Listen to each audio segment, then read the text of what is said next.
Tapi ini kok kayaknya nggak Nggak bubar-bubar. Ya, Nggak bubar-bubar ini. artinya kalau dia nggak bubar-bubar, Anda patut curiga. Jangan Bahwasannya. sampai ada gerakan berikut. Betul. Jika revisi dibatalkan, KIM Plus bubar atau tetap bertahan koalisi? Ya ini. Jadi koalisi itu kesepakatan politik para politisi. Ya. Ya, kalau revisi tidak jadi, ya terserah dia mau terus atau tidak berkoalisi. Itu adalah hak masing-masing partai kan, Ya. dan elit politik. Nah. Ya, Tapi ini kok kayaknya nggak Nggak bubar-bubar. bubar-bubar. ya. Nggak bubar-bubar ini. Artinya kalau dia nggak bubar-bubar, Anda patut curiga. Jangan Bahwasannya. sampai ada gerakan berikut. Oh, Saya tidak merasa aman sebelum tanggal 29. Bisa saja melejit.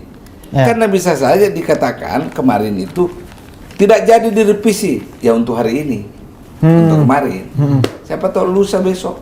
Oke. Gitu. Dan juga tadi sesuai Pak Hamid bilang, berarti kans untuk presiden bikin perpu itu terbuka, masih terbuka. Ya sampai sekarang masih.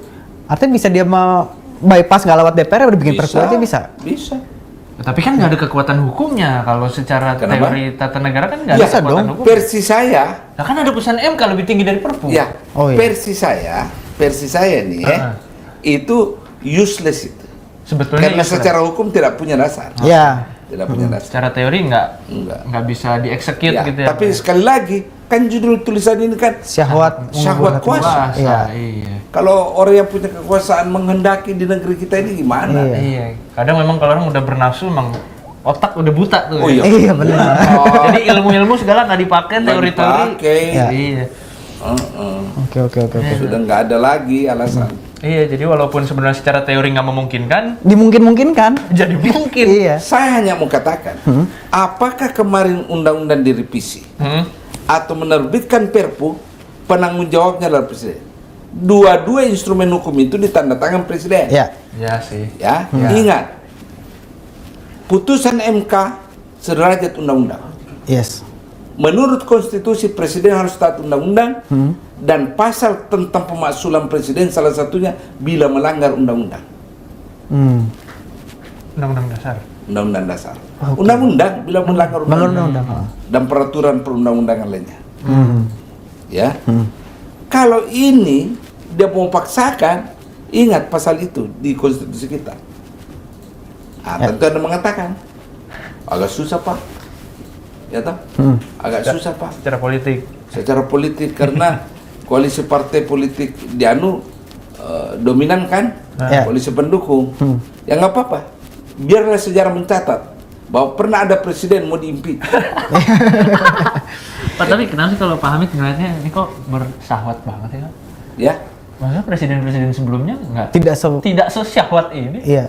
Jadi kenapa bersyahwat sekali? Sebuah pertanyaan yang menarik bahwa ternyata politik Indonesia belakang ini adalah politik sayang anak. Oke. Ketika anak menghendaki sesuatu, maka orang tua ya rela mengorbankan segalanya demi syahwat anak. Dan menurut Pak Hamid, politik sayang anak ini baru terjadi hari ini. Di presiden-presiden sebelumnya tidak pernah terjadi. Tidak. Jadi dulu waktu Pak Harto mengangkat Mbak Tutut sebagai menteri kan? Sosial, iya. Tapi itu setelah 31 tahun berkuasa. Dan ingat, Mbak Tutut punya social investment, investasi sosial. Ya, apa itu? Dia sempat wakil ketua Golkar, ketua Palang Merah, kegiatan-kegiatan remaja kirap remaja. Ya. Jadi dia segi investasi sosial ada.